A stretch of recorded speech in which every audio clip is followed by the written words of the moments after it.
Hello, greetings and welcome. Welcome to this Monday live stream of Attlas Information Live. We have shared with you the link to be able to join in the discussion as if we were on an interactive Zoom call. You don't need a camera to do this. In fact, if you don't want to participate, you certainly do not have to. You can simply watch and chat as usual. But if you have a microphone and wish to partake in the discussion, then by all means, the link is in the chat and it is here on screen as well. Oops, no, that's not the correct link. What am I doing? Okay, we're going to post the correct link now. There's the correct link. Okay, the correct link is in the chat and it's on screen. If you want to pop on, by all means, please feel free to do so. This, as we said before, that we would use these Monday live streams for the sake of those who obviously cannot participate live on North American time in our evening because it's middle of the night for you in Europe and elsewhere. So we said we would use this opportunity to recap some of the topics that we've discussed in the previous week. Now, last week, we attempted to do a live stream unveiling the esoteric symbols of the Lord of the Rings trilogy. And halfway through, YouTube shut us down.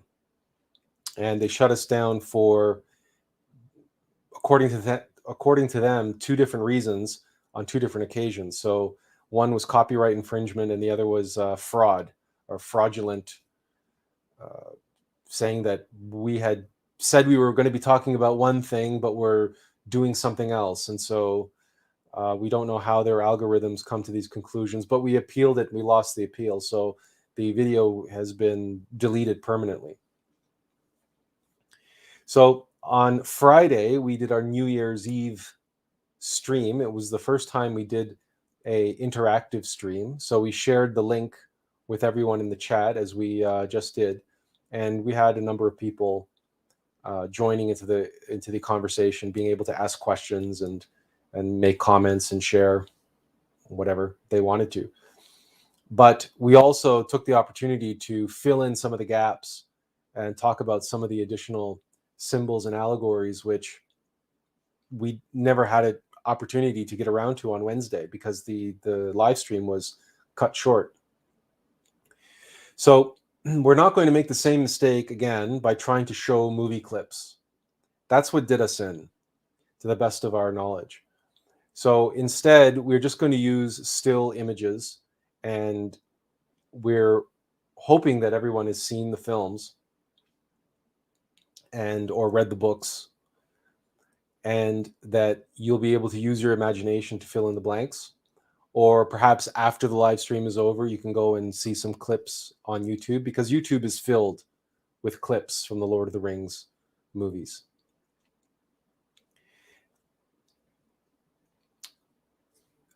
So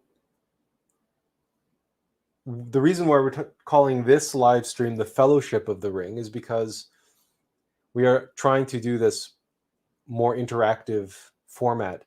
People seem to really enjoy it on Friday, and we had no issues with it, certainly. So anytime we can make a discussion more interactive or more engaging, that only brings more life and energy to the forum, and we can bring greater insights, greater intuition to the discussion and our own experiences, because all of us have valuable experiences and valuable insights and gnosis, which we glean from those experiences.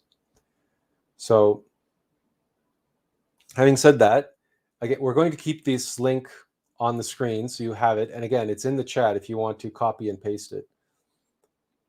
It's fairly straightforward. You just click the link, put it into your browser, and it should be fairly straightforward, following the instructions on how to join the live stream. And when you join, we'll add you to it as we see you appear. But in the meantime, we'll just proceed with what we were going to do, and that is recap from certainly from Wednesday and the remainder of Friday. And then the rest of today is just whatever people want to talk about. You want to give people the same opportunity as those of us who those individuals who joined us on Friday. But Lord of the Rings, we could literally talk about Lord of the Rings probably for days, let alone hours. So we will have a very full docket of insight regarding this, which this modern day mythology, it's a contemporary mythology. That's what Tolkien set out to do. He made no bones about that. J.R.R. Tolkien said that his purpose in writing the Lord of the Rings and the Silmarillion and the Hobbit and all of the creating the world, the universe of Middle Earth and in all of its ages was to give to England a bona fide mythology, which he felt that England did not have. Now, we suppose he didn't consider the Arthurian legends as appropriate or lush enough, voluptuous enough. So certainly the world building and the history and the mythology behind Middle Earth is very, very complete, if that's the correct word. And as we will see, many themes, even in the books themselves or in the film, they get repeated again and again. They're echoing one another in various different ways, the common themes. So we had originally called this presentation "The One Ring to Rule Us All," and the Lord of the Rings Unveiled. And that, of course, that phrase, "one ring to rule us all," comes from the poem that precedes the book itself. It's the Song of the Ring. 7 rings for the 3 rings for the elven kings under the sky, 7 rings for the dwarven lords in their halls of stone, 9 rings for mortal men doomed to die, and 1 ring for the Dark Lord on his dark throne, in the land of Mordor where the shadows lie. 1 ring to rule them all, 1 ring to find them, 1 ring to bring them all, and in the darkness bind them, in the land of Mordor where the shadows lie.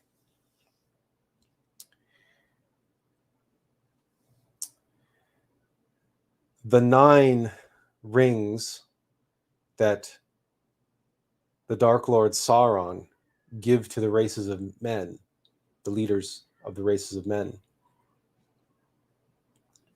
Those 9 men become corrupted and become the 9 Nazgul, the Shadow Lords, the ones who hunt and seek the One Ring incessantly. And we have in the past discussed the number 9 as it relates to the Tree of Life, the 9th sphere, and how being an upright 9 makes one a true human being. And that a fallen individual, one who inverts their 9, if you invert a 9, it becomes a 6. And if we are not a 9 in our mind, in our heart, and in our body, a 999, working with the sexual energy in the 9th sphere in a positive, upright manner, if we're working with the sexual energy in a inverted manner, and we're wasting it, we're spilling it, we're squandering it, we're spending our energy on frivolous pursuits and desires and cravings and aversions and all manner of identifications and attachments. We are allowing our egos to consume and waste our sexual energy, then we are inverting that 9 into a 6, and we become 666, the sign of the beast. So the fact that there are 9 mortal men doomed to die that become the 9 Nazgul, this immediately puts Tolkien on a different level than all other fantasies that written in the 20th century and since then.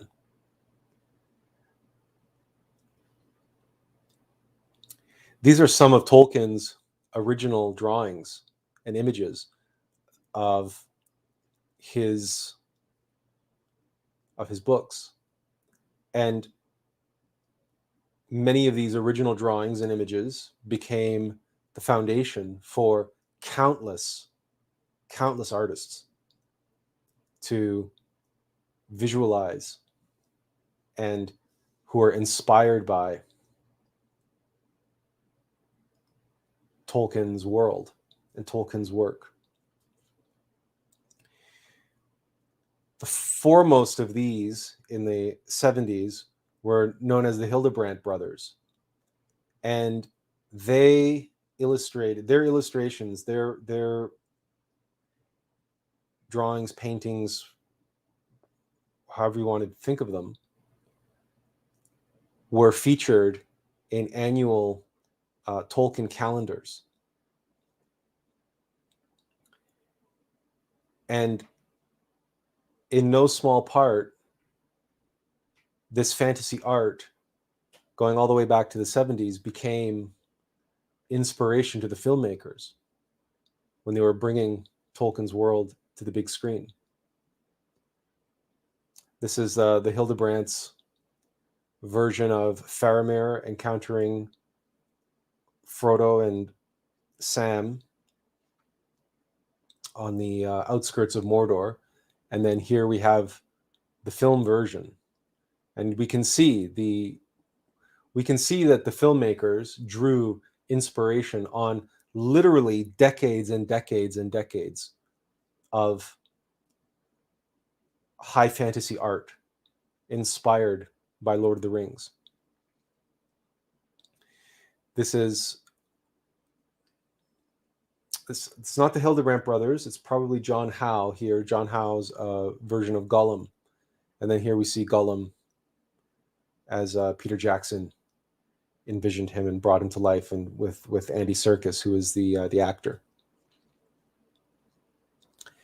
This is Minas Tirith as it appeared in the film.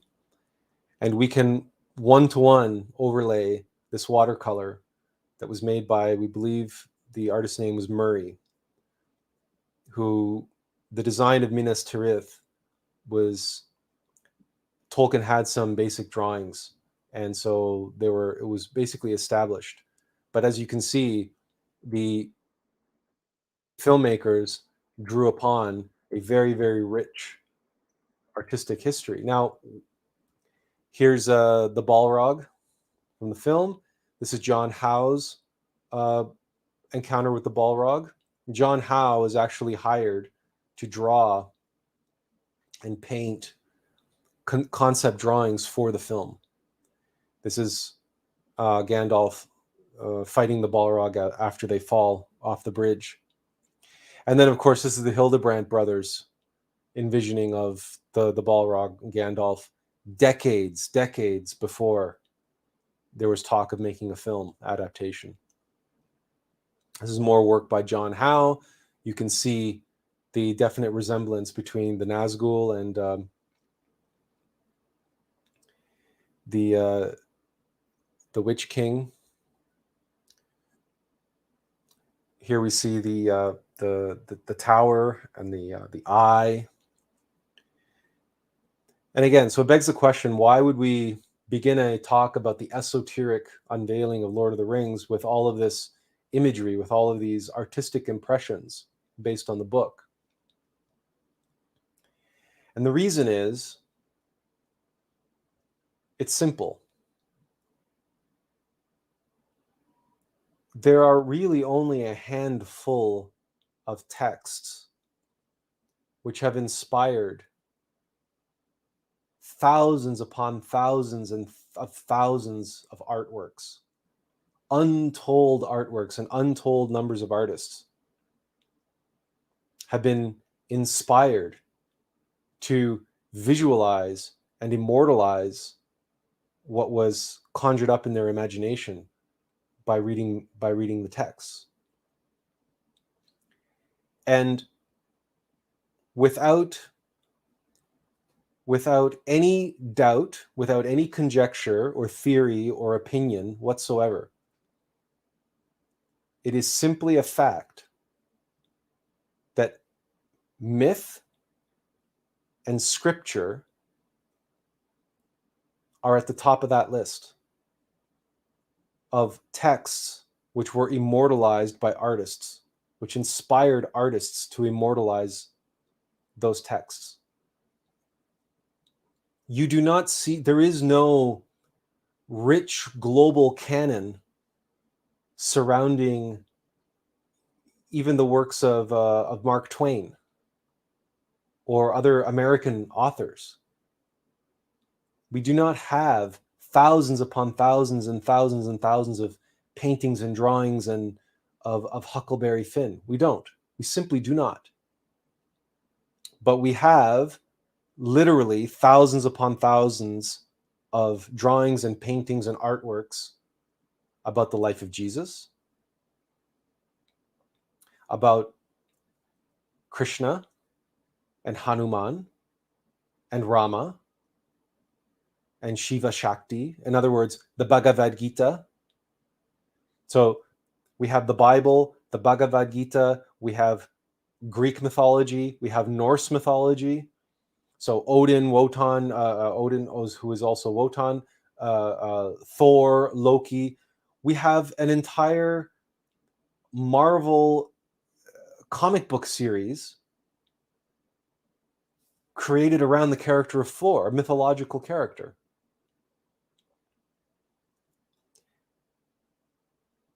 The fact that Tolkien inspired and spawned such a rich tapestry of visual representations and inspired by the books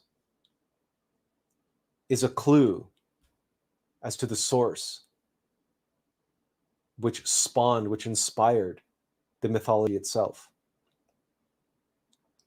And a divinely inspired work, even if it is a work of fiction, a work of high fantasy, or a work of science fiction, or science fantasy like Star Wars, because Star Wars is another one of those properties which has inspired countless artworks and fan creations, fan art and fan films.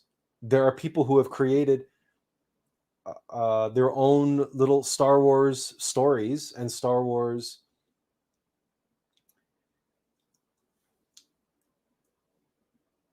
films and animations, and Star Wars as a property itself also inspired the expanded Star Wars universe in novels and comic books. And now you might argue that all of that was commercialized, but commercial or not, few films spawn that sort of expanded universe. Star Trek is another one. But Star Trek is also divinely inspired. These are our modern day mythologies. And the ones that have spawned, again, hundreds of writers, artists, musicians to bring their own voices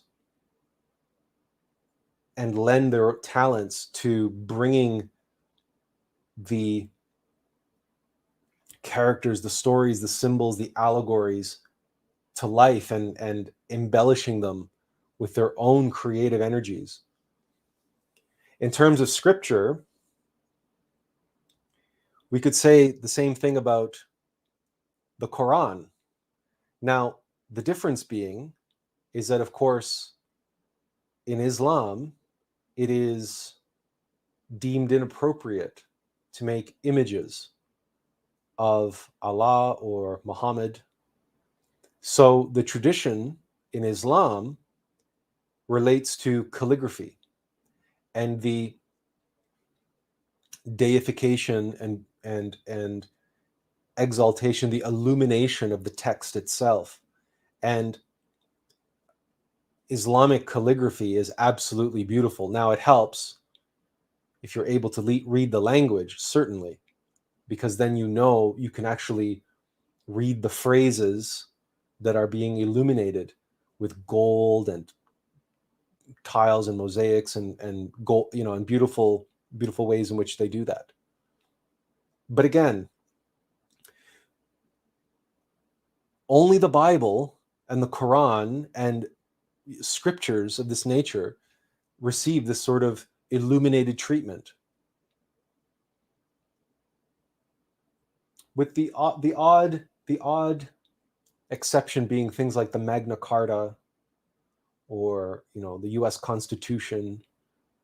But they are illuminated for purposes of nationality and purposes of politics, and it's not the same. Certainly the Emerald tablets of Thoth, if someone creates an illuminated version of that text, it has a very different feeling to it than even the Magna Carta. So the fact that there is a incredible, rich artistic tradition revolving around this fantasy, this story, tells us it's a big flag for us to pay attention to this mythology. Because as all mythologies do, Tolkien delivers timeless universal truths. And the stories and the characters and the allegories and the symbols in Tolkien speak to our immortal soul. And they resonate with us on the deepest levels of our being, which is why so many people have such a strong affinity to Tolkien's universe and to the films.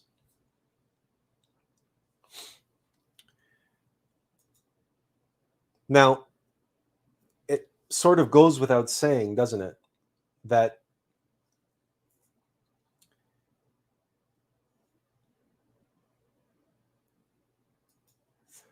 Benjamin says, be careful with the movie. The DMCA law might also apply to YouTube and Face. Just trying to help. The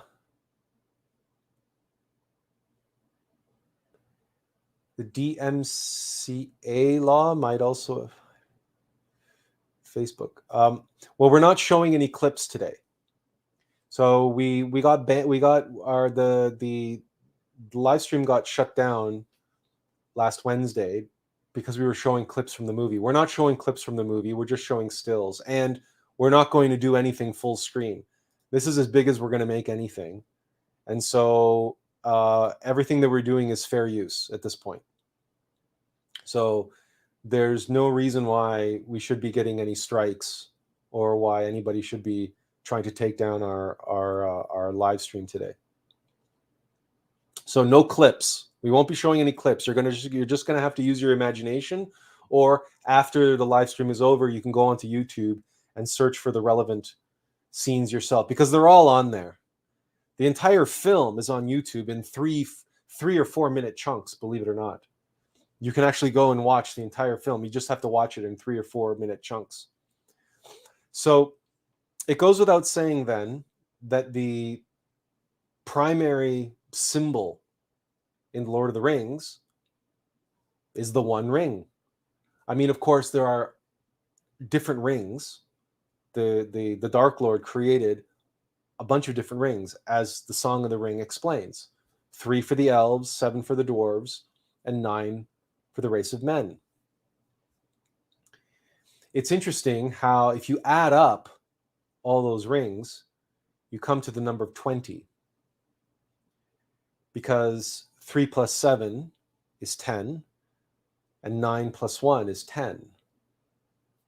And then you end up with 20. Now, the interesting thing about 20 is 20 reduces to 2, but 10 and 10, right? You end up with, no matter how you slice it, you end up with the pillars of Jachin and Boaz, the 2 pillars on the tree of life.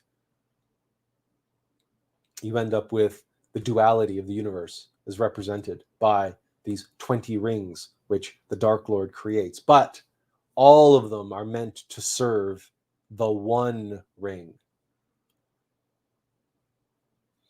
And this One Ring relates directly as a symbol to the ring cycle of Wagner. And in terms of high mythology, Wagner was working with Norse mythology in his ring cycle and bringing that to life.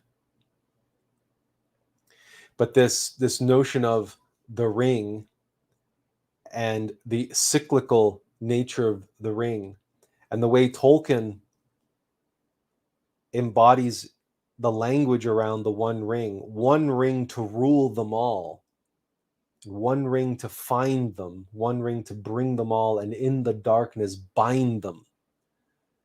Right? So this notion that a ring has this eternal aspect to it, this eternal cyclical aspect to it, but it's binding. The idea, the notion that this ring is like, it's a shackle. It is the link in a chain that binds us. And what does it bind us to? It binds us to the Lord of darkness, the Lord of the shadows, the Dark Lord, Sauron himself, the great tower with the eye. That tower relates to the Tower of Babylon. There are many towers, of course, in Lord of the Rings. The second book is called The Two Towers, referring to Minas Tirith and Isengard. Those are the 2 towers in the middle of the book, because we have not yet shifted our attention to the east into Mordor. Because in Mordor, there's also the Tower of Minas Morgul. So there's Minas Tirith and Minas Morgul. Actually, there's more towers in Mordor as well. There's more keeps and castles, and we can't keep them all straight. We really can't. Not in our memory anyway. We don't have a good memory for names. So you can imagine how difficult it is with like fantasy names and made up worlds. But these towers all represent the same symbol. It's like the Tower of Babel. It's like the tower from the Tarot. The fall, the fall of the Tower of Babel. So the ring then is this primary symbol, and if we look to in Tibetan Buddhism, it's called the Bhava Chakra, or the Wheel of Becoming. In Hinduism, it's known as the Wheel of Samsara, the Wheel of Suffering. And in general, we can understand it as the eternal cycle of life and death, the wheel, the ring of time, of life, death, and rebirth. And also the wheel of evolution and devolution. All of this is embodied in this ring and the power of this one ring. Just a quick reminder that if anyone would like to jump on, the link is in the chat and on the screen. So you're more than welcome to jump on and participate. It'll be like a Zoom call. You'll just get added to the live stream.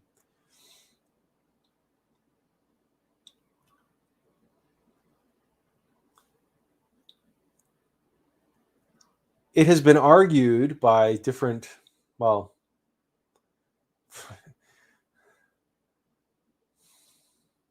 intellectuals have argued it in their own way, but as you can probably imagine, nerds have argued it forever. Who is the hero of the Lord of the Rings? Who is the Lord of the Rings about, really? And it goes without saying that Smeagol is one of the principal characters of the Lord of the Rings. After all, Smeagol is the one who was the caretaker of the One Ring up until The Hobbit, and up until the point where Bilbo took it from him, depending on which version of the story you believe.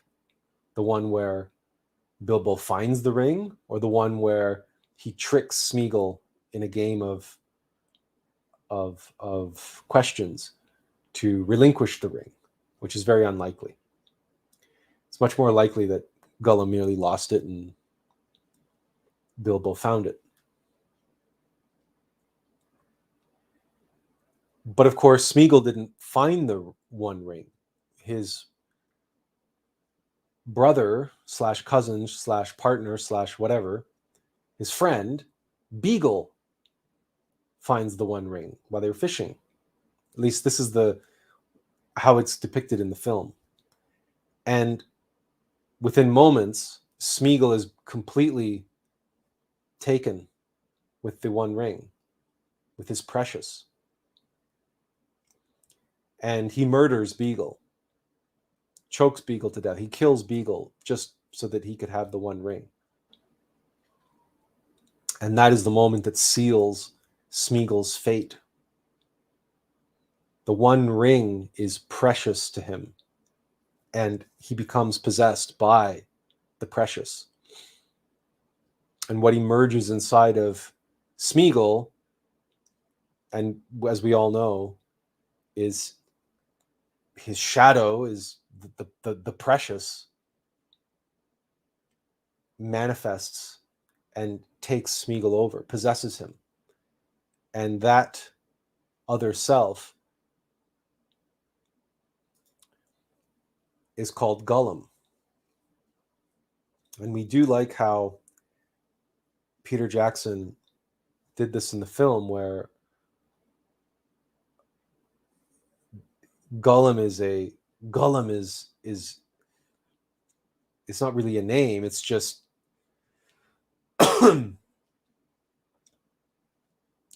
it's a cough. It's Smeagol trying to cough out the infection. And it comes out, Gollum, Gollum. And here we see poor Smeagol being tormented by Gollum. And Peter Jackson did this brilliantly in the film, where it's clearly one character, his own mental process. But we have this back and forth dialogue as if they were two characters, as if this is a schizophrenic self-talk.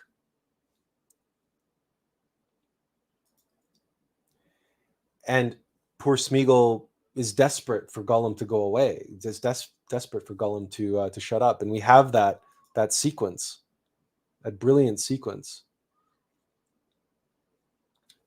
And we see that Gollum will stoop to nothing to get his way.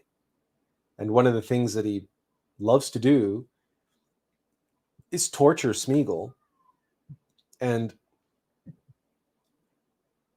accuse Smeagol of being a thief and a liar and a murderer.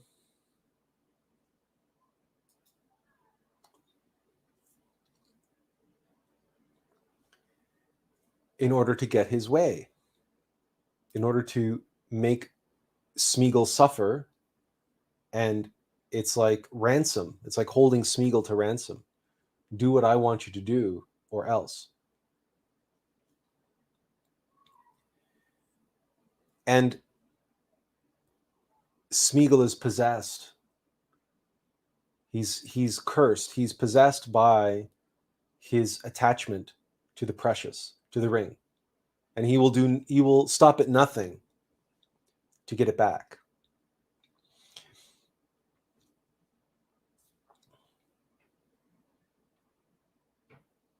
We'll come back to Smeagol in a moment.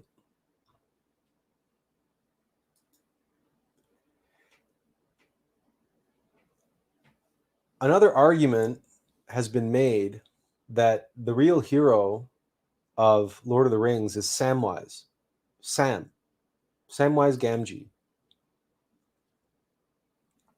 And this argument has been made because in The Return of the King, Frodo really can't do anything, can't go anywhere and accomplish anything without Sam. Sam saves him on a number of different occasions in a number of different ways. Sam is the one who defeats Shelob, which is the giant spider. Frodo gets stung by Shelob, and Frodo becomes paralyzed and becomes catatonic. And now that leads into a other series of events where he ends up in the tower. But again, it's Sam who storms the tower and saves Frodo. In this scene, there's this beautiful moment where Frodo collapses. He can't go anymore. He under the weight of the ring. He's just too weak. He can't carry it anymore. He can't complete the journey. He can't take it up into the fire of Mount Doom. So Frodo says to him, I can't carry it for you, but I can carry you. And he picks up Frodo and carries Frodo on his back together with the ring. This is a picture of Sam confronting Shelob. And then, of course, the way it's written in the book, it's, I can't carry it for you, but I can carry you and it as well. So up you get. Come on, Mr. Frodo, dear. Sam will give you a ride. Just tell him where to go, and he'll go.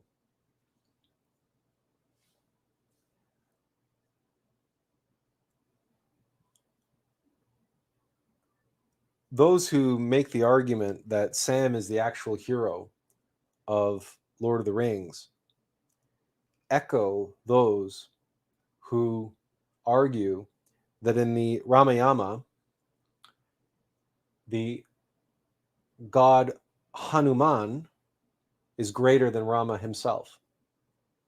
Because Hanuman, the monkey god, performs all the feats. Hanuman is the one that does all the heroics. Rama tells him what to do, and Hanuman does it. The monkey god. Samwise, it's in the name, Samwise. He's a wise man. Samwise calls Frodo, not by Frodo, he calls him Mr. Frodo. Because Sam is Frodo's gardener. And what is a gardener but one who tends the soil, tills the soil, and waters the plants, and waters the seeds, so those seeds can grow, become strong, and bloom, and produce fruit. Sam is a servant.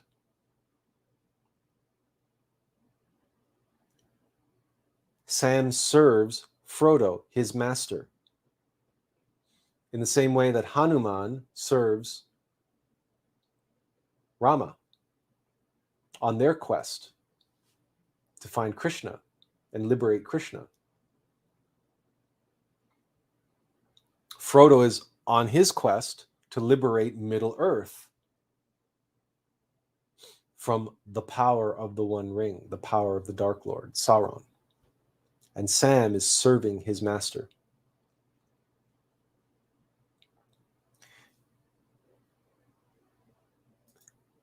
Between these two characters, Smeagol and Sam, we have Frodo, the ring bearer.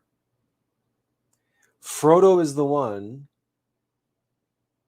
who carries the burden. Smeagol calls him the master of the precious. And Smeagol swears to serve the master of the precious. I swear, I swears, we swears, he says. And Frodo says, there's no promise you can give that I can believe. Frodo is very leery. But then Smeagol very cleverly swears on the precious. The thing that is most precious to him in the world, I swear on the precious to serve the master of the precious. And Frodo realizes that this creature is the only chance they have of finding their way into Mordor. Smeagol is our guide, Frodo says to Faramir, when Faramir threatens to kill Gollum at the pool. Frodo says, stop. I am bound to this creature, and he to me. He is our guide.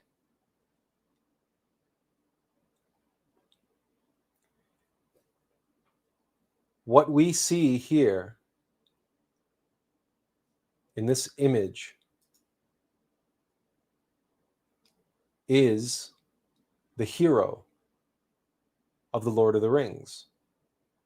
You see, all those people having that argument, who is the hero of the Lord of the Rings, have completely missed the point. They're reading it exoterically. They're reading it only on the surface in a superficial way. Here we have in our, as we've often described in many stories, individual characters represent different aspects of a single being, of a single psyche. Here we have Frodo, the ring bearer, the master of the precious. He is the one who is burdened with the One Ring. It is up to him. He is tasked with destroying the ring, the cause of suffering, that thing that seeks to trap us and bind us in darkness. That's Frodo's task. But he cannot do that task alone. He has his servant. And at the end of the, spoiler alert, at the end of the film, Frodo gets on the ship with the elves to go to the Grey Havens, the Undying Lands in the west. Frodo is a divine being by virtue of him undergoing this journey, undergoing this quest, and destroying the ring. He earns his place among the elves, among Gandalf and Lady Galadriel and the elves and Bilbo and all of the ring bearers go off into the west, into the Undying Lands. Sam stays. Sam is the one who completes the last chapter of the book.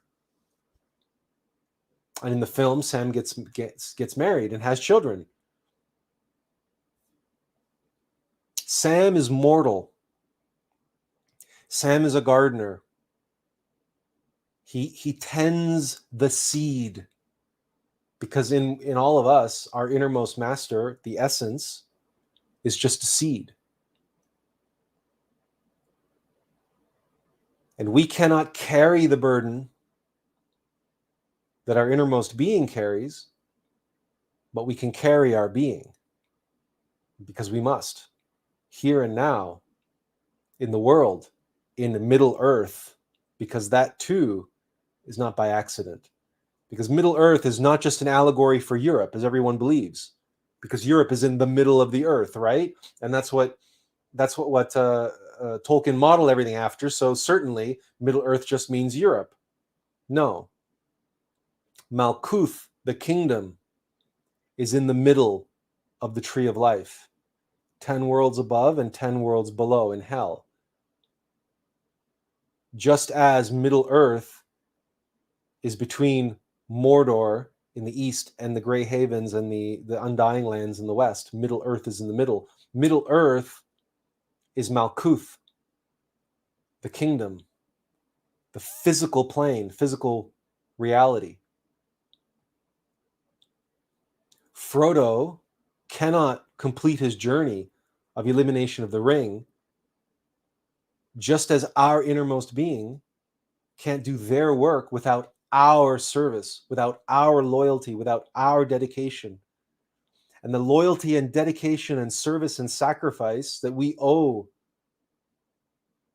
our innermost master, that is reflected in the character of Samwise Gamgee.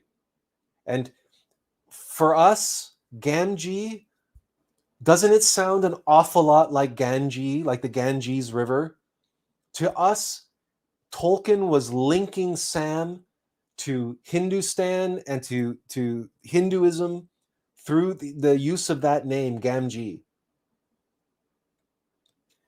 And he's a wise man. He's one of the wise men who brings his gifts to the newborn Christ.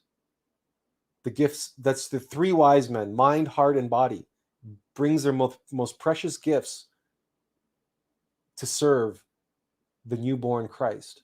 And Sam serves Mr. Frodo. And Sam's loyalty and his devotion and dedication is heroic. And that's why people like to say that Sam is the hero of the story. But remember, Sam and Frodo are as one. But they need a guide. They're lost. Even Sam tells Frodo, let's face it, it's hopeless. We're lost. We're going around in circles. And Frodo says to him, Sam says, this place looks familiar. And Frodo says, because we're going around in circles. And Sam says, let's face it, Mr. Frodo, we're lost. We're hapless. We're hopeless. We're never going to make it into Mordor. And then, just then, Smeagol shows up. And through the course of events,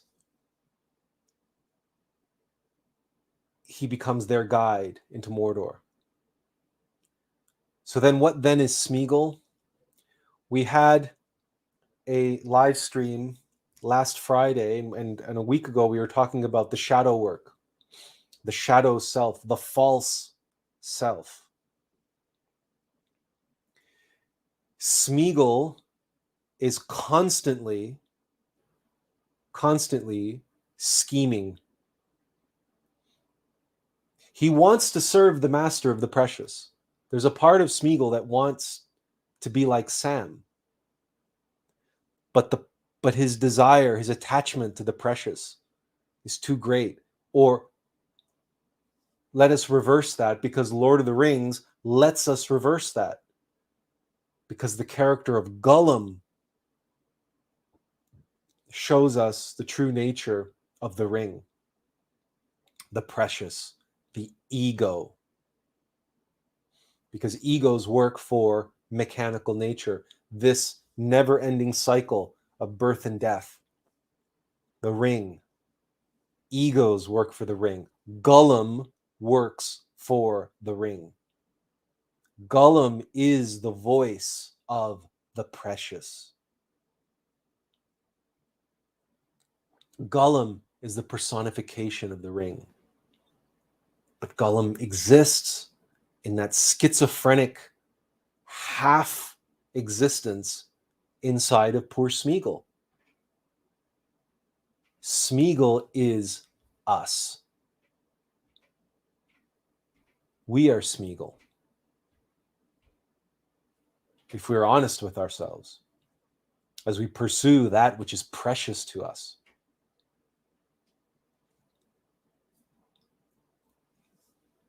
And are we going to, that's our shadow self. Gollum, the villain, and then over here we have Sam, the hero. And in between, caught in the middle, is the master of the precious, the master of the ring, whose quest is to destroy the ring, which Smeagol cannot abide. And Gollum, as the voice of the ring, cannot abide. So he wants to sabotage Frodo. And he sabotages Frodo by getting Frodo to turn on Sam. This is one psyche. This is one psychology. We have our innermost being, our true self, and then we have our physical body and personality, the hero, which is supposed to serve the true self. And then here we have the false self. Tricksy, false, Smeagol calls Gollum, the precious. It cursed us. Yeah, the false self, the cursed, the sleeping, the zombie, the zombified, the monstrified, the monstrosity, the fallen. This image and this story, this is the strongest thread.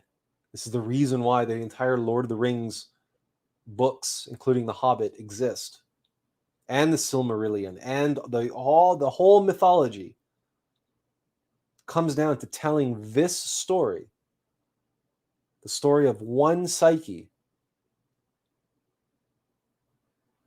and how it undergoes its hero's journey, with the hero serving his master and having to destroy that which wants to rule his earth, his world, Middle Earth, the microcosm, because it's trying to rule Frodo. And it already rules Smeagol, who was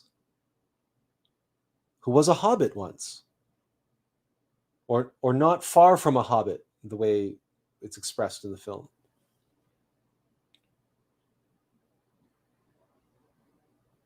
You see, this happens in mythology and in literature and in opera all the time, because it is far too simplistic, and it is impossible to embody and encapture this dynamic with just one character.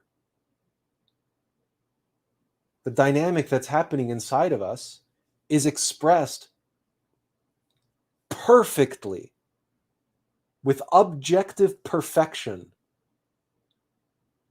in the tale of Frodo, Sam, and Smeagol, and their trek into Mordor in The Return of the King. It is perfection. It perfectly allegorizes what is happening within all of us, without exception, without question. Because you know you have a higher self. You receive insight, you receive intuition, you receive that. You don't create that.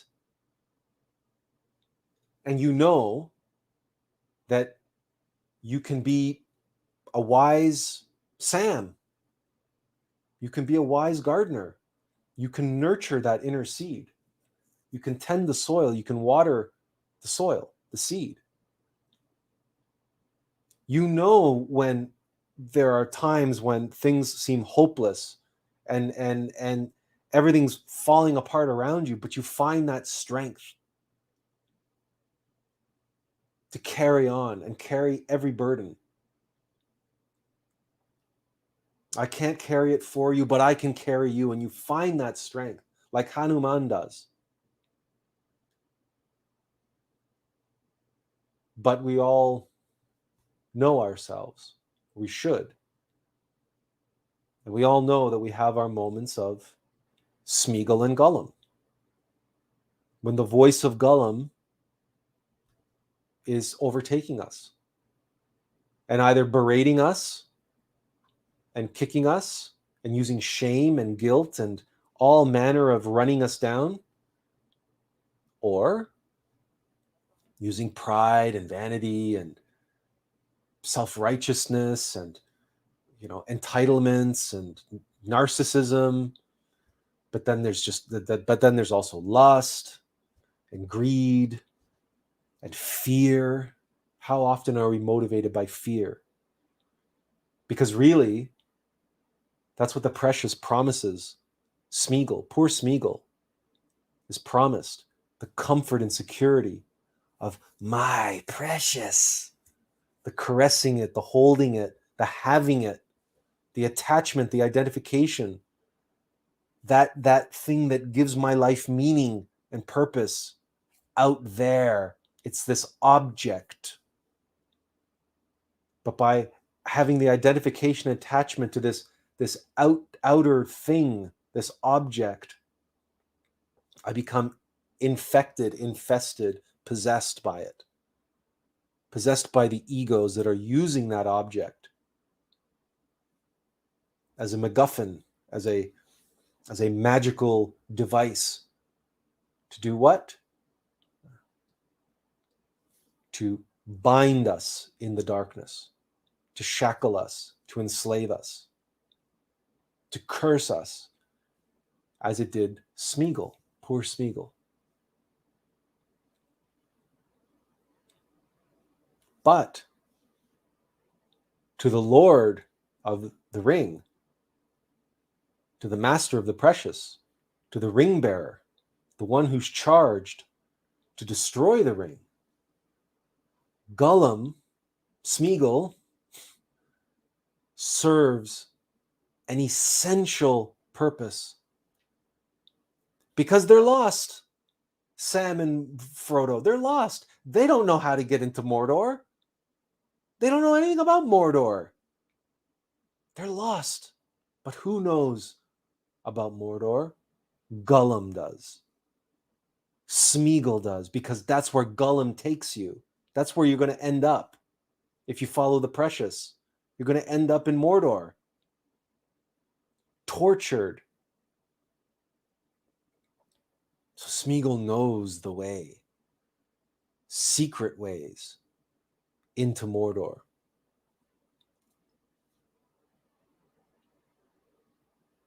And that is what our egos do for us. Our egos are there to show us the way into hell, into the fires of Mount Doom, which is where the egos must be destroyed. They must be destroyed in the same fires that created them. And what are those fires? The sexual fires.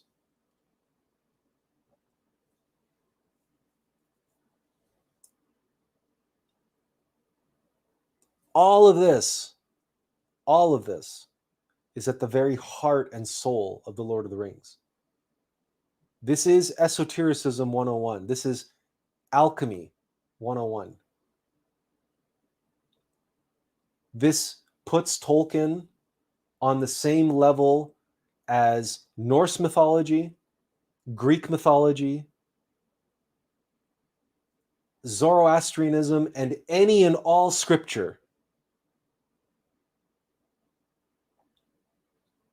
This is high mythology. This is high art. And this is why Tolkien inspired all of those artists who needed to immortalize this in their work. Because it's truth, capital T, universal.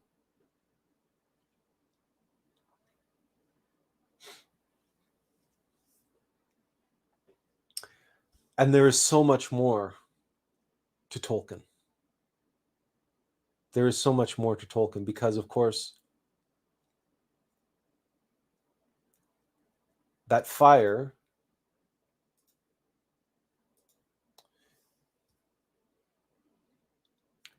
reveals the nature of the One Ring.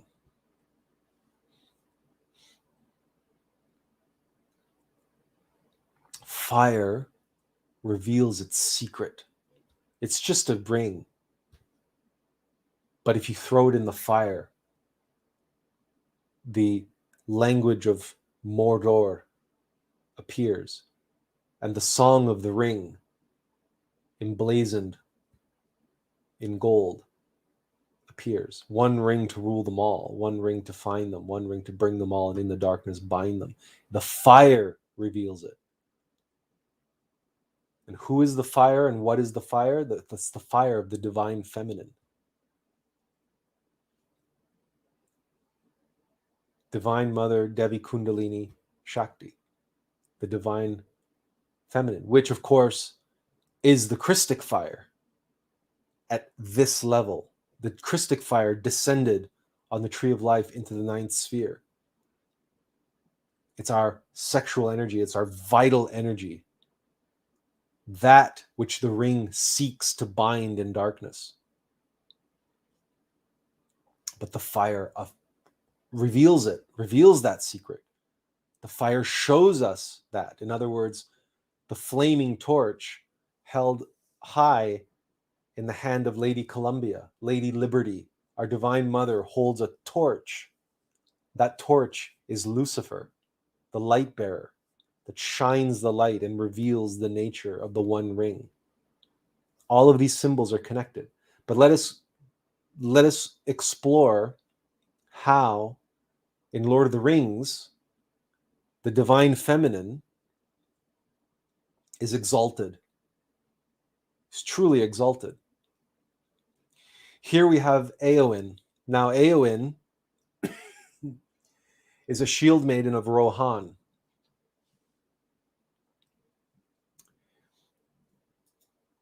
Yes, it's it's in the lava that the ring melts. That's in the fires of Mount Doom. Here we have Éowyn. Éowyn is a shield maiden of Rohan.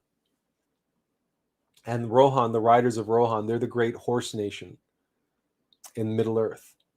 And there's a direct connection can be made between Éowyn and the Valkyries from Wagner's Ring Cycle. And Éowyn does what no man in Middle Earth can do. And it's beautifully shown in the battle when the Lord of the Nine, the Lord of the Nazgul, the Witch King of I forgot his name, the Witch King of Angoth. Anyway, so the Witch King says, "Fool, no man can kill me," and she pulls off her helmet and she says, "I am no man," and she stabs him in the face. And he crumples up and he's no more. He is undone. He is unmade by this shield maiden of Rohan.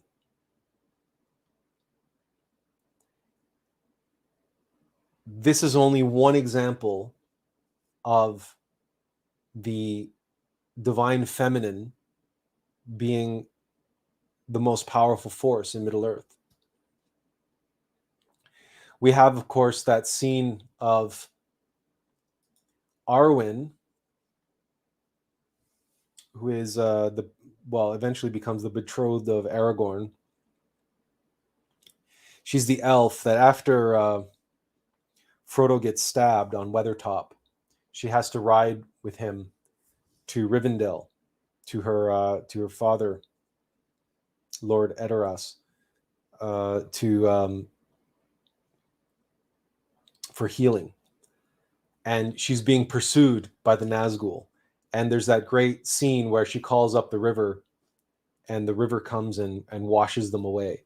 This is the way an artist depicted it, and then we have the actual film that's showing, and the river again looks like these horses, and it washes them away. The waters of sexuality. So Arwen is able to command the waters, the sexual waters, and wash away the nine, the perverted nine, the inverted nine.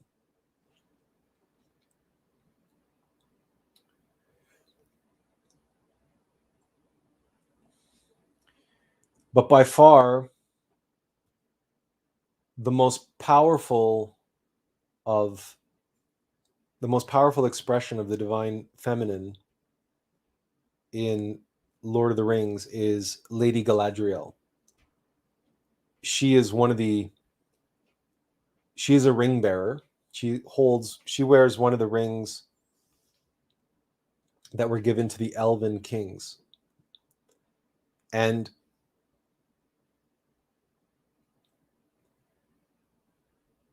Lady Galadriel Lothlorien,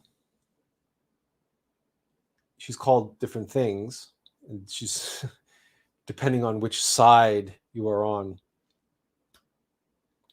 This is someone cosplaying Lady Galadriel, and here we have again an artist impression of her pouring the water into the mirror, which is a scrying pool, which is a very esoteric phenomenon.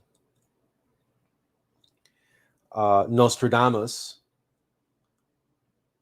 received his visions of the end times by looking into a mirror of mercury, a bowl of mercury. But any type of liquid on to create a mirrored surface, a reflective surface,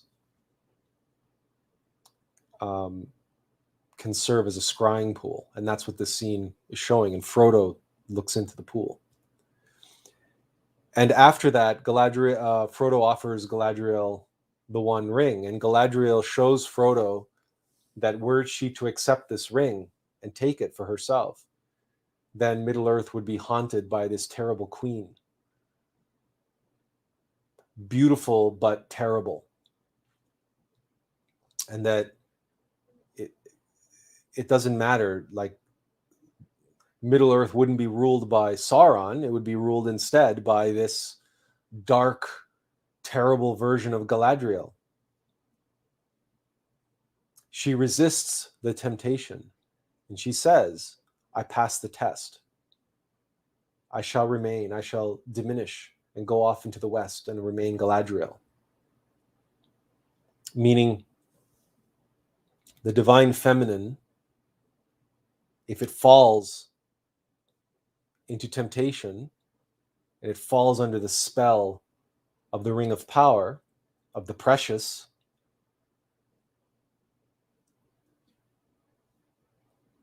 here we have a visual representation of the Virgin and the whore. The Virgin Mary, the mother of Christ, and the whore of Babylon. The terrible feminine force which causes the Tower of Babel to collapse. The destroyer of the world. So in other words, you have the two duality of the divine feminine force. You have creation and destruction. And those are the two halves which define nature. And that's Roy says as much right here. The two sides of divine feminine, creator and destroyer.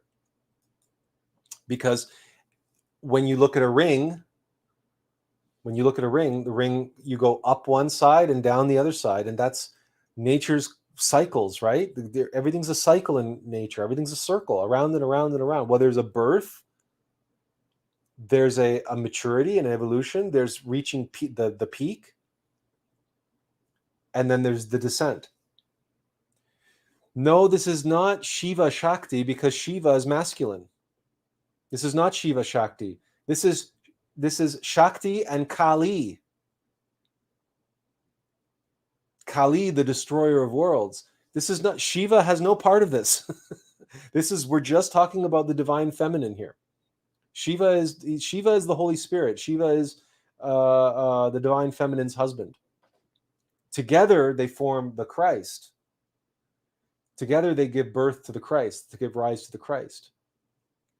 But that's another image, or that's another rabbit hole to go down. Here we're just focusing on the importance and the power and the recognition of that power that Tolkien put into his work. And how, before they leave Lothlorien,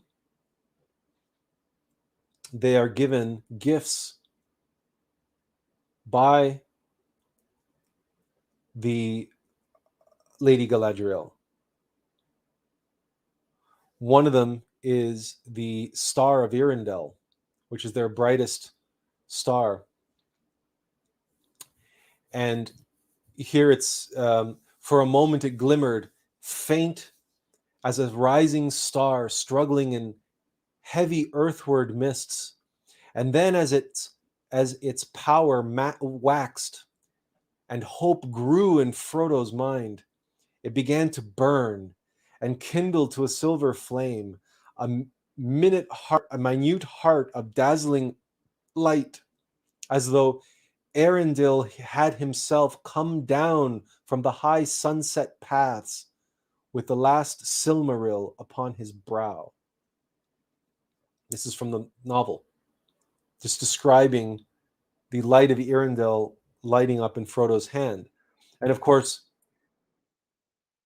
Sam also takes the light of Arendil and uses it to ward off Shelob.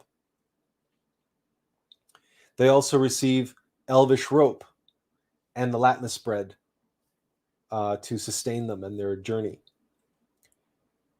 So again, when you look at classical mythology, Greek mythology, for example, both Perseus and Theseus, Perseus who goes into the labyrinth to fight Medusa, and Theseus who descends into the labyrinth to fight the Minotaur, both Perseus and Theseus were the heroes of the gods, remember, right?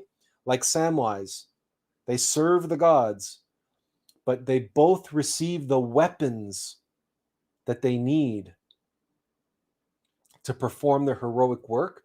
They receive those weapons, those gifts from Athena, Isis, the divine mother, the divine feminine. Galadriel is the most powerful being in Middle-earth. Even the nerds, for the most part, agree with that. She is the most powerful being on Middle-earth. And there's that beautiful scene when Frodo collapses. He can't go any further. And Galadriel appears in his waking dream. And she smiles and she reaches down and she picks him up. She's not there. She's just in his heart. The Divine Mother is inside. The Divine Mother is always there looking out for us.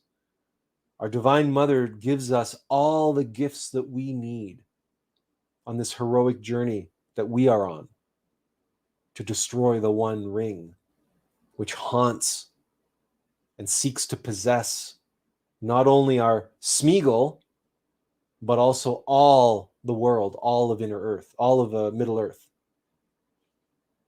which is a nice Freudian slip, actually, our inner Earth, because our world and microcosm.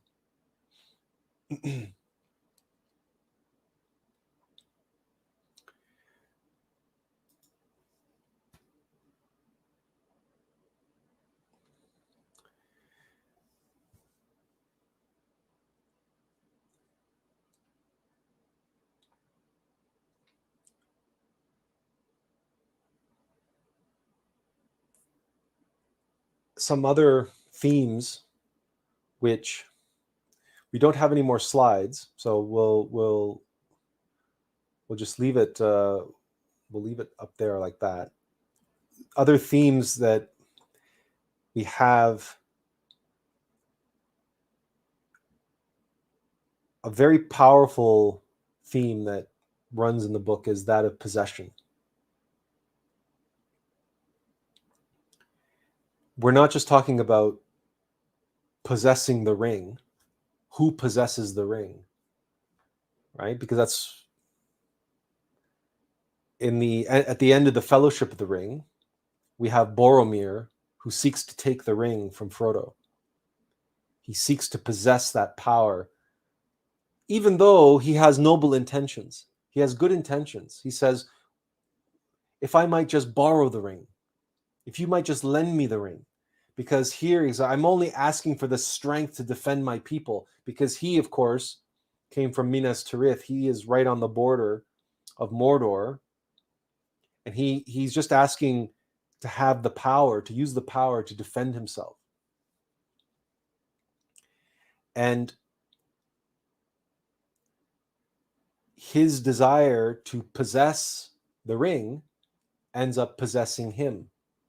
And Frodo says to him, you are not yourself. You are not yourself.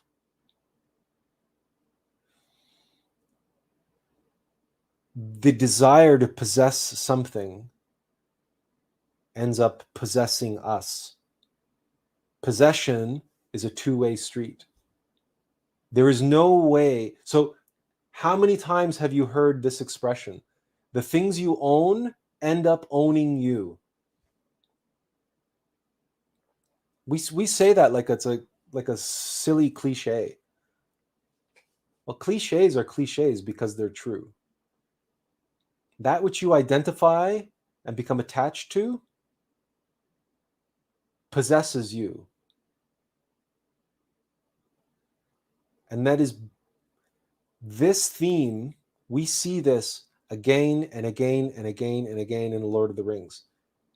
And not just the ring, although that certainly is the most prominent and powerful expression of possession. Who possesses the ring, and who does the ring possess?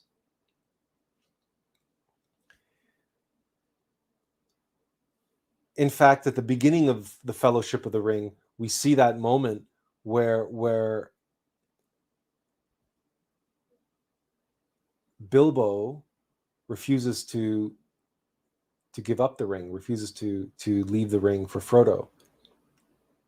He says, "It's no. Now that I think about it, I'd rather not. It's mine. It's my precious." And Gandalf says, "Precious? It's been called by that. It's been called that before, but not by you."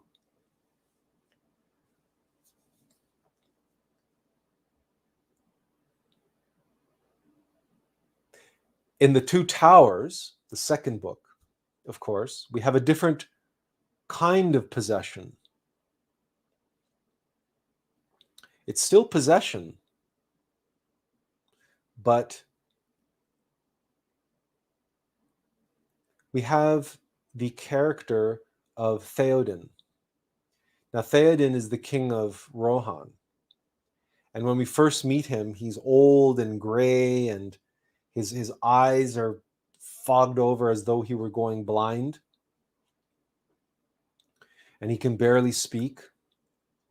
And he has his royal vizier, Grima Wormtongue.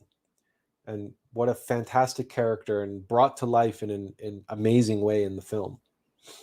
And as it turns out, that Saruman from Isengard has been possessing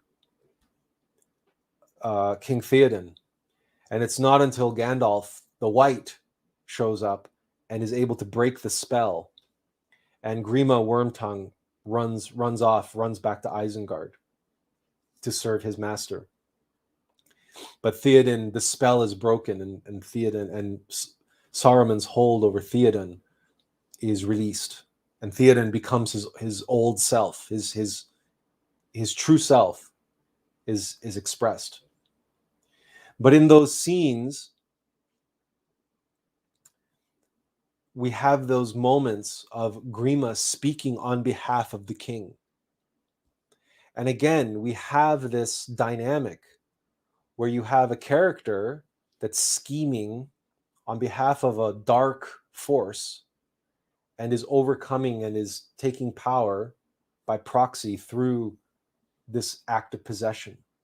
In the same way that the dark forces inside of us want to take control and put our inner master, who should be king of our lands, who should be king of our microcosm, but our consciousness is put to sleep. And this false self, this Grima worm tongue, this personality that's serving this dark master Saruman, is speaking for us. Again, it's the same dynamic expressed in a different way, and there's no ring involved.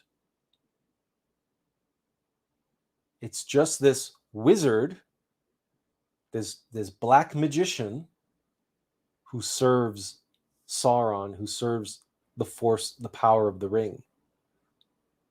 So we have a black magician that's using the egos and the false self to hypnotize and create a pawn of the Black Lodge. And our innermost becomes helpless. Our consciousness is hypnotized, mesmerized.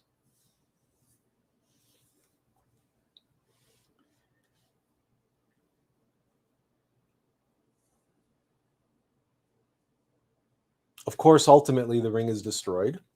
And along with the ring, Sauron and Gollum and Smeagol are also destroyed because they are instrumental in having that, in destroying the ring. Their desire for the ring is their downfall. And it's a little, this is where the narrative and the allegory becomes a little bit muddled, because of course in the final moments Frodo shows his weakness and becoming that he's unable to destroy the ring. But really what needed to happen is the ring and Smeagol needed to be destroyed simultaneously, because the two are bound. When Frodo says this creature is bound to me and I to him, and he is my guide to show me where I need to take the ring in order for it to be destroyed. But there's no way that Tolkien could have shown either Frodo or Sam pushing Gollum into the fire, into the lava. There's no way that he was going to make the heroes of his story become murderers. But he had to find a way to eliminate the character of Smeagol and Gollum. He had to. Because what Smeagol and Gollum represents is the false self.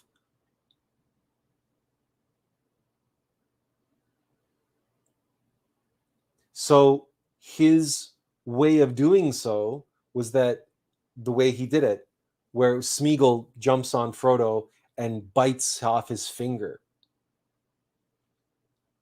and gets the ring, and in his exuberance, he loses his footing and he falls into the fire with the ring along with it. And the ring and Gollum are destroyed. And neither Frodo nor Sam become the murderers of Smeagol and Gollum, because that would have been antithetical to the heroic journey that they were on. And you cannot have an enlightened being achieving his enlightenment by murdering. Like, that's not, that would have been even more problematic than the solution that Tolkien found to his intuition that, look, if Frodo just drops the ring in the fire, Smeagol is going to be free of Gollum. So now what?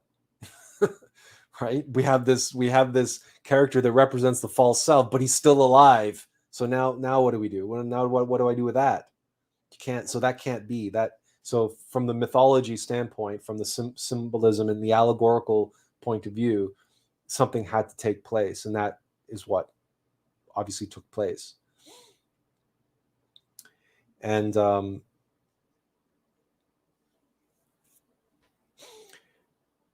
well, we said we could talk for days about Lord of the Rings, and we probably could if we had the text here in front of us, or we had more clips to show, or whatever.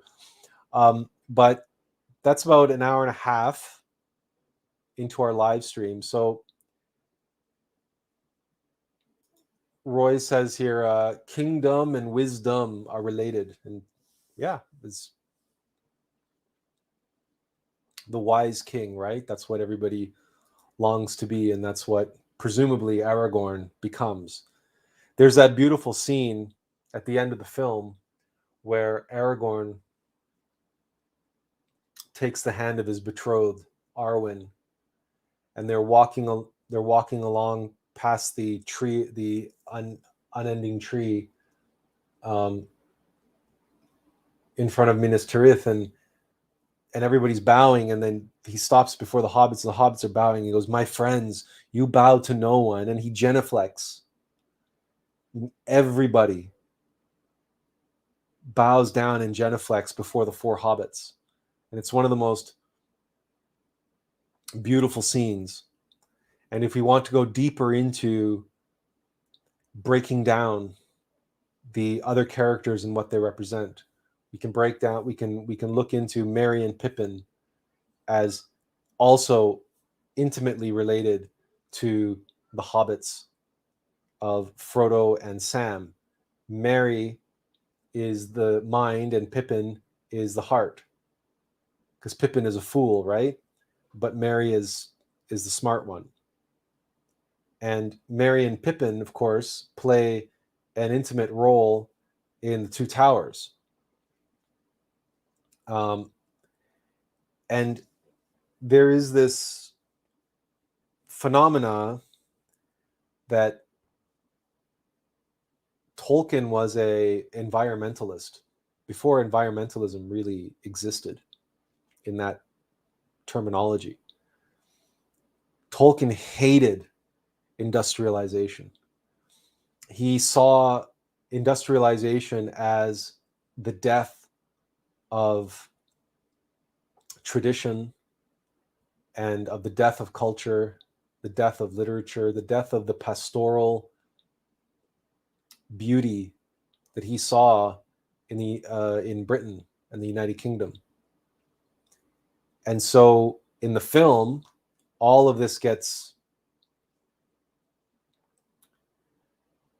very, very viscerally expressed visually with the machinations of Isengard and Saruman, and him creating this army of Uruk-hai, which are a cross of orc and goblin.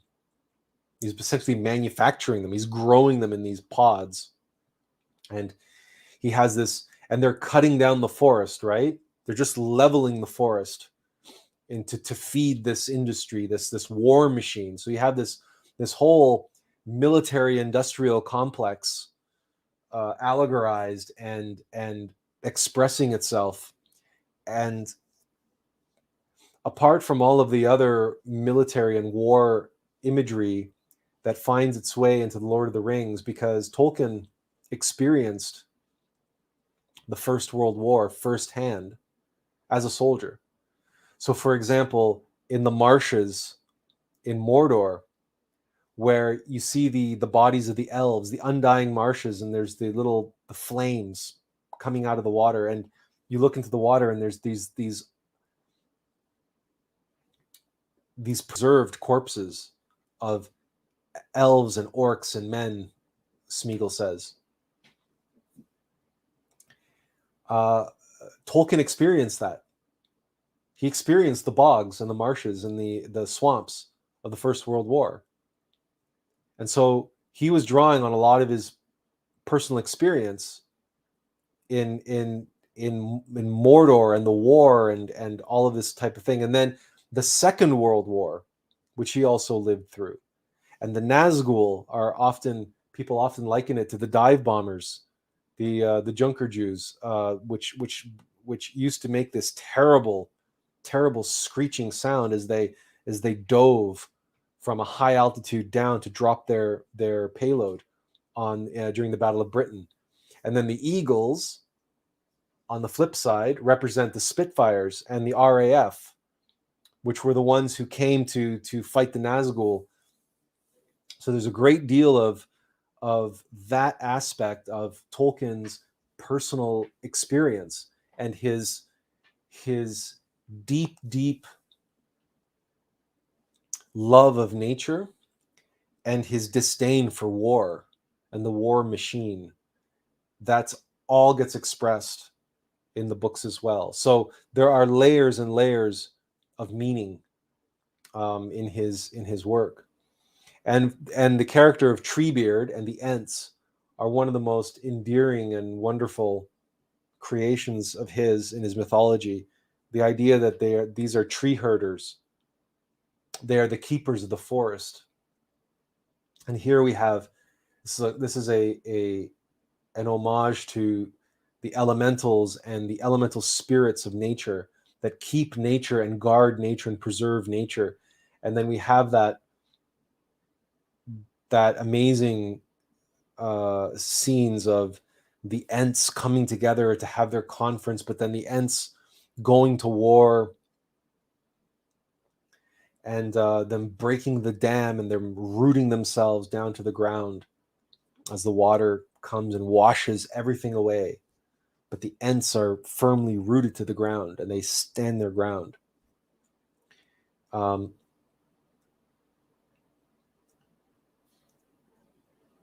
And well, we mentioned how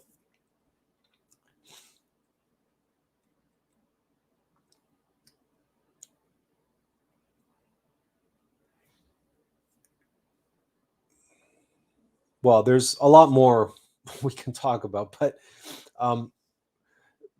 Benjamin asks, what is the significance of the bride and bridegroom in the Lord of the Rings mythology? It is interesting to see that other myths have the bride and bridegroom having high importance, like in the Book of Revelation.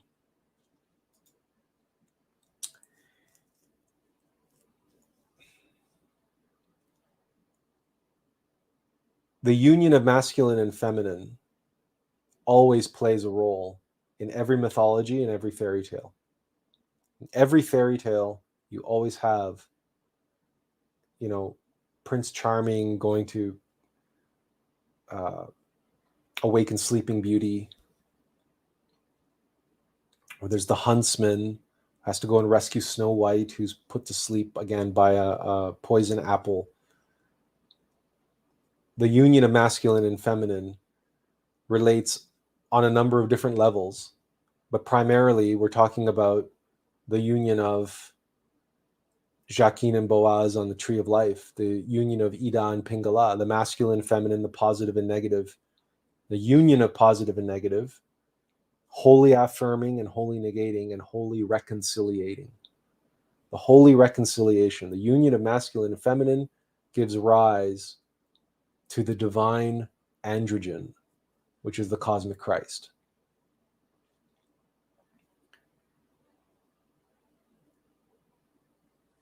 That dynamic is known as the law of three, and it is the creative law of the universe.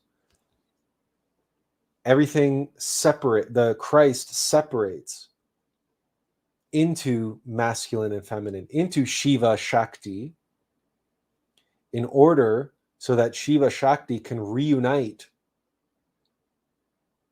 and create something new, create a new expression of that androgynous Christic force.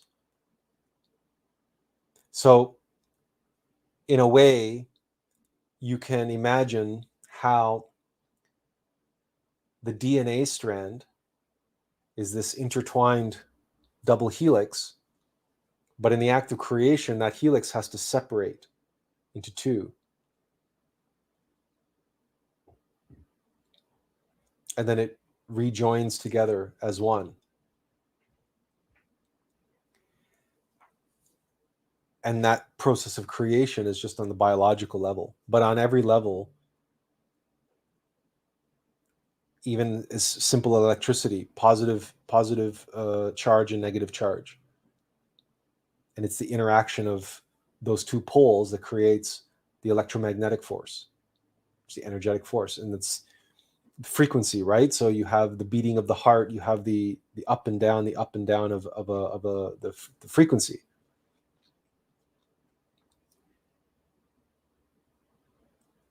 So this is present in every mythology, in every fairy tale, in every scripture.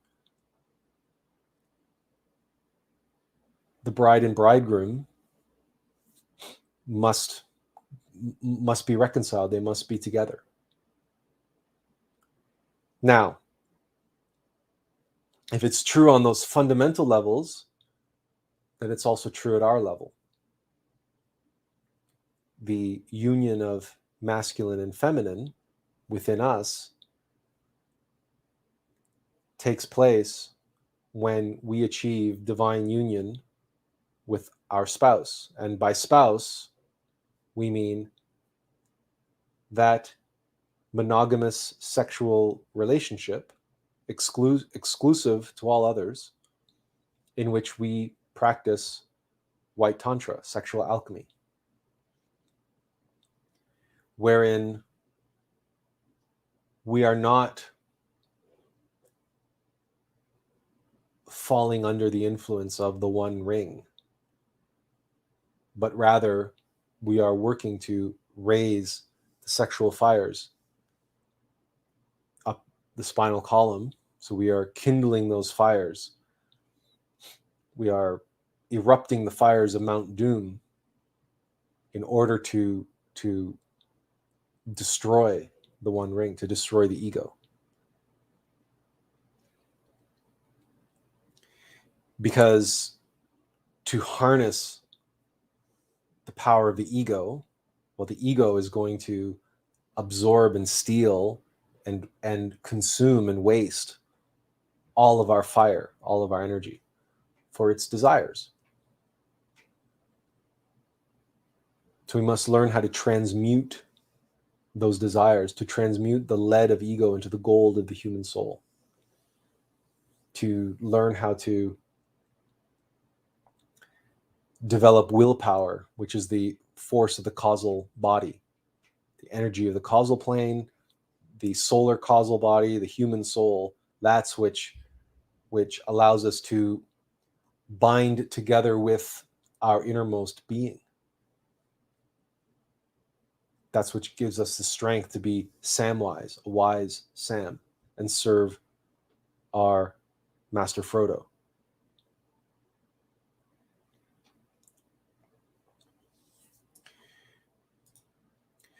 So thank you. It is alluding to the union of the divine masculine and divine feminine.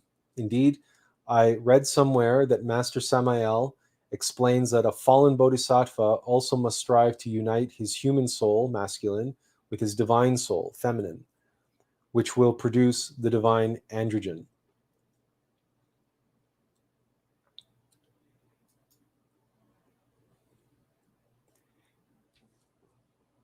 Yes, that is true. But that's the process of creating the solar causal body, is that process.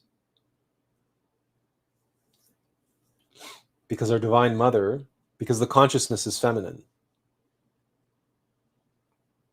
and our physical body is feminine, our mental body is feminine, all our bodies are feminine, but our essence, our seed, and our spark is masculine. But when we work through with White Tantra, we create the human soul, which we could say is masculine, and then that unites with our divine soul, which is feminine, and that gives rise to our innermost intimate Christ, which is the divine androgen.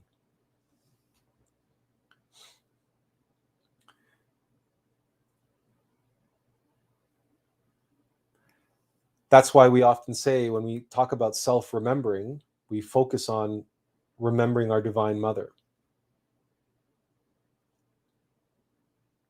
Because our Divine Mother is if we wanted to, our Divine Mother is Lady Galadriel. Right? When Frodo, like Lady Galadriel is the one that gives them the tools that they need to survive Mordor. The elven rope, the elvish bread, the light of Arendelle to fight Shelob.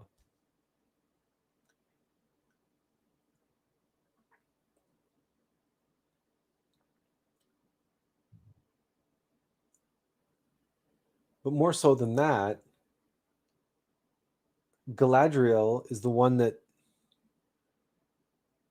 showed Frodo in the scrying pool what Frodo needed to see. And then when Frodo's strength failed him and he collapsed and couldn't go any further, Galadriel is the one who reached down and picked him up and said, "Come on, come on, go, off you go. Come on, we've got more work to do. Come on." This is our Divine Mother.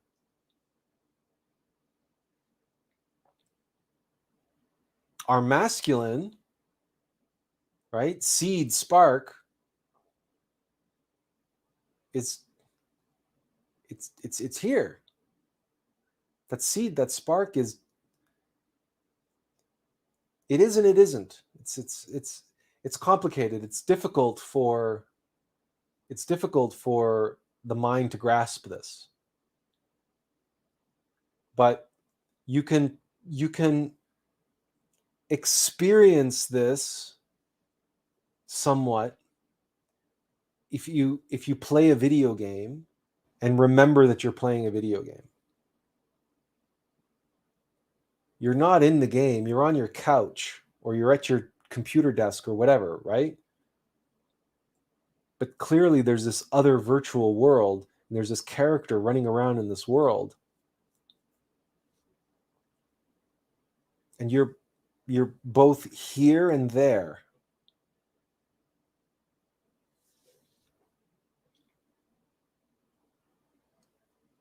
But if that character is overrun by computer viruses and not listening to commands and is running around doing its own thing, it's running around possessed by the precious, well, now you put yourself in those shoes and you start to realize, okay, well, that's a different way of thinking about or imagining or visualizing the circumstances that we are in. But Frodo, Sam, and Smeagol together, they're the ones that have to go into Mordor. And Frodo is in it. Like he's the one that's carrying the burden. He's the one that's carrying all that weight. But he can't do it alone.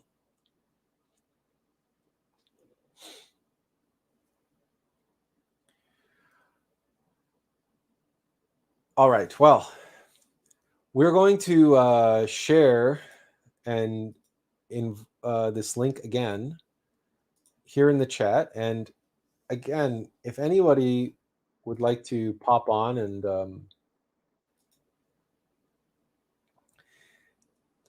ask a question or share an insight, or we didn't have any other particular topic that we shared on Friday other than we covered the rest of what we had wanted to cover with the Lord of the Rings. It ended up taking much less time when we weren't worrying about playing video clips of the film. I mean, each one of those clips is like 3 or 4 minutes, so it adds up very quickly, right? 10 clips and that's 40-50 minutes there, right there. So we ended up finishing that topic a little quicker than we had planned. So if you guys, this is your opportunity to jump on and ask a question or share something, or say Happy New Year or what have you. If no one jumps in, then we might as well call it a night at the 2-hour mark.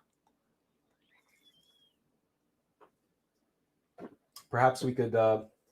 Well, we did talk a little bit on Friday about sort of a year in review. This is now officially season 2, episode 1 of Attlas Live. We decided that we're going to keep that nomenclature, so seasons and episode numbers, and that way we can someday break down the playlists into different playlists or what have you. We decided not to go with. We were contemplating switching it from seasons to just numbered episodes. We decided to keep the season idea. Moving forward, we're going to have to update a great many of our videos, and we're also looking at possibly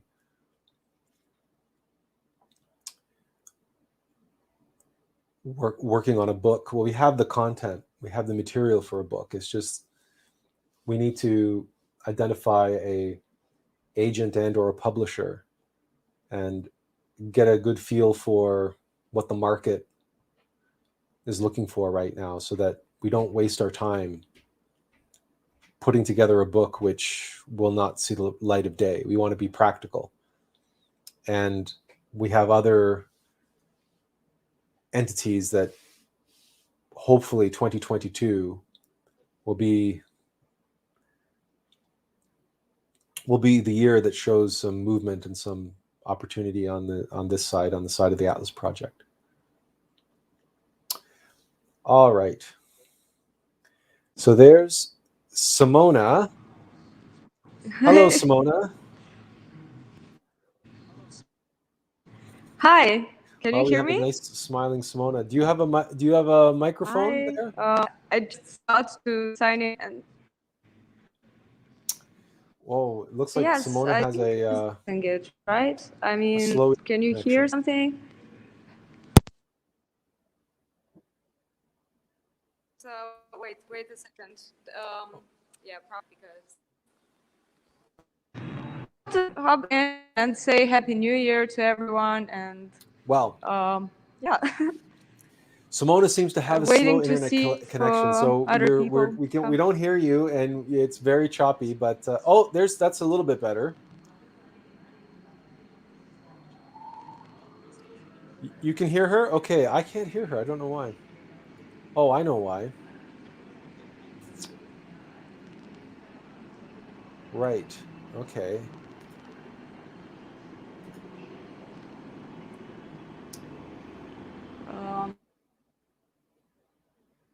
Oh, that's the camera. Okay. Audio.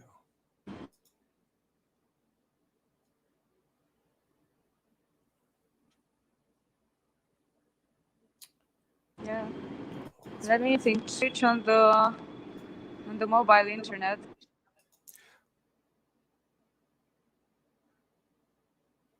Okay, I just heard you for a moment, and then all of a sudden it went. Okay. Okay. I can hear you now, Simona. Only now you seem to have gone away. So. Yeah. Yes, I know.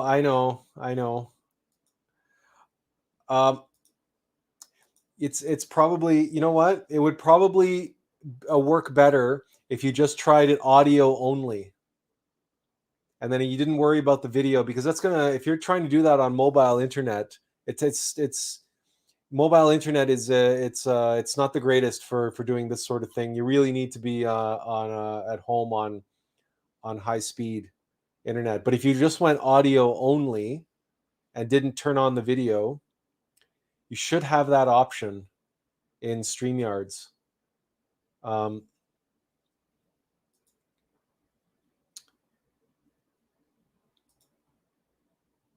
Okay, so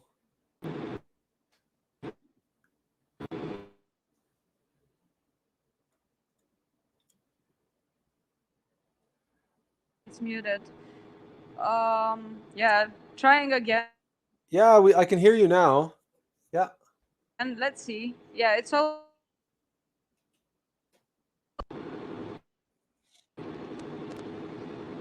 It's a little better. It's a little better. There's some latency, but we can hear you more or less.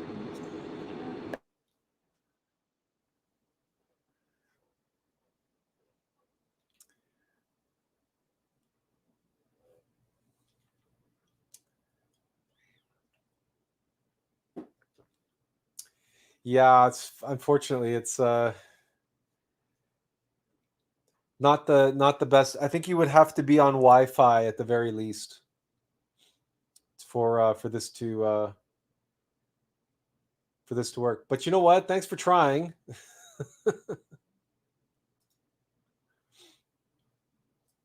We can put you there just in case you keep trying.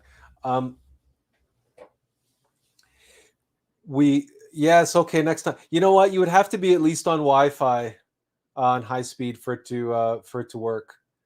But we seem to we had as many as like 5 or 6 people going on Friday, so it works quite well as long as everyone has a fairly good connection. So maybe for next time, you guys can think about being more prepared. Just and again, you don't have to do video if you don't want to do video. Just do audio.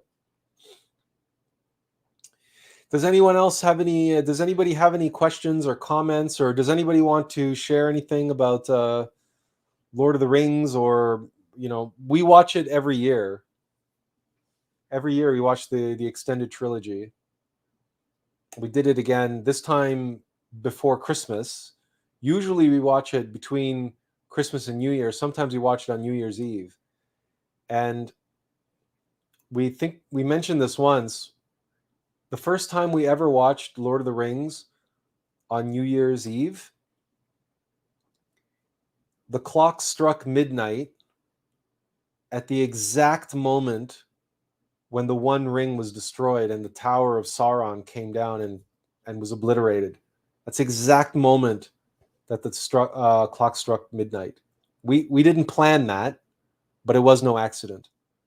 It was just one of those magical moments one of those magical experiences that we had where we started watching sometime in the afternoon, and then at midnight, boom, there it was.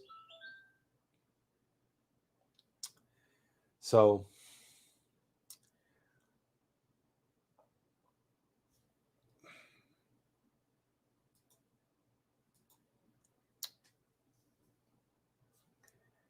it's strange for us to run out of things to say, isn't it?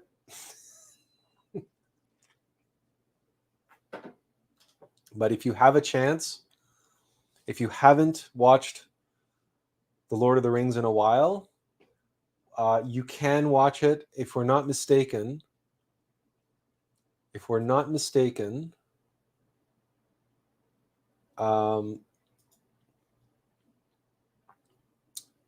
you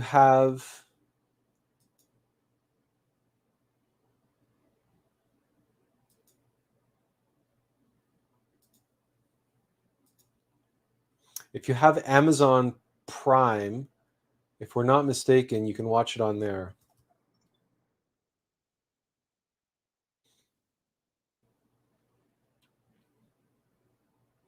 Oh, it doesn't seem to be included with Prime Video, but we're pretty sure you can watch it on either Prime Video or Netflix. But certainly you can watch it. You can even watch. Well, I mean, you don't want to watch, or you can rent it on YouTube. Like you can rent it online as well if you haven't seen it in a while. And if you are able to, try to turn it into a meditation. Put yourself into a semi-sleepy meditative state. and determine yourself to treat it not as entertainment. Take the opportunity to feel into what is a remarkable modern day mythology. There's no other way to describe it. It's a modern express. Instead of always turning to scriptures that were written thousands of years ago in a different language for different people in a different culture at a different time in a different world at a different age, look to what the Logos inspired and gave humanity during the Iron Age and during the Kali Yuga, just prior to the birth of the age of Aquarius. And that's what Lord of the Rings is. Benjamin says, thank you for sharing your knowledge. Now, for some reason, whenever I watch some anime, I was able to decode it using the lens of the meaning of symbolism you shared with us. That's because once you can attune your consciousness to that esoteric, that the level beneath, and you start tuning yourself into the symbolical and allegorical dynamic, it's like learning a new language.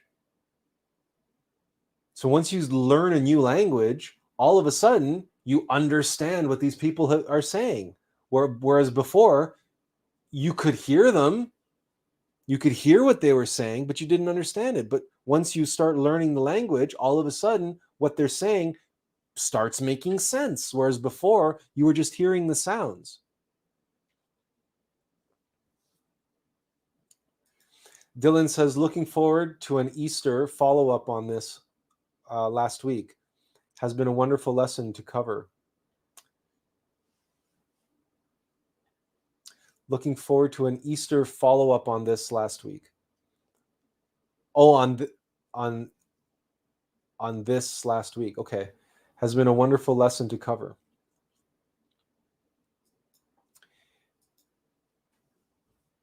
Easter, of course. Well,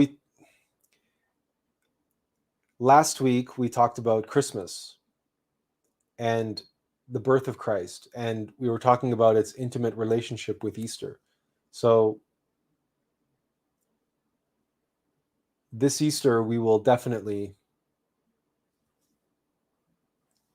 continue that exploration and deepen our appreciation for the connection between those two. In fact, speaking of symbolism and allegory, we can go through the crucifixion and the stations of the cross and the esoteric meaning of the stations of the cross.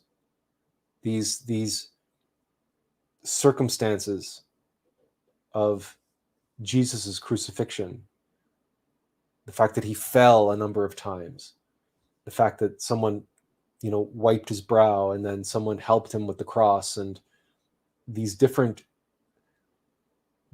aspects of that story and how they relate to our own passion. We might also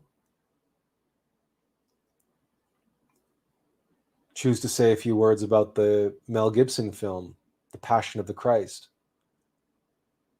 and the relationship between passion and the work that we must do to give rise to our innermost intimate Christ.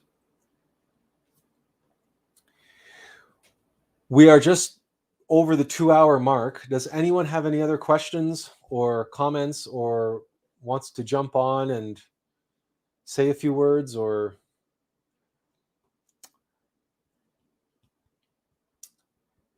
if not, then we will We will bid you a good day or a good night wherever you are. And thanks for tuning in. And we look forward to seeing you again next week. We hope and pray from the bottom of our heart that 2022 will be for you the best year of your life. Maybe not in terms of what you want, but in terms of what you need. And that this year, your Divine Mother brings you this people and the circumstances that you need to get to where you are going on the path. Hello, Benjamin. Hello, sir. Good afternoon and Happy New Year to everyone. Thank you. Thank you. So nice of you to say. So nice of you to join us. Yeah, thank you too. And actually, I'm working from home today, but I just want to thank you for sharing your knowledge. And just like what I said in the comments, so I've started to see things now on a different lens. And it's, I mean, the knowledge you've shared to us is really helpful in developing my inner personality. And hopefully, you know, we could continue to improve and live life to the fullest. Well, that's what the work is all about. Benjamin, may we ask you what where are you? What part of the world are you from? I'm in Edmonton, Canada.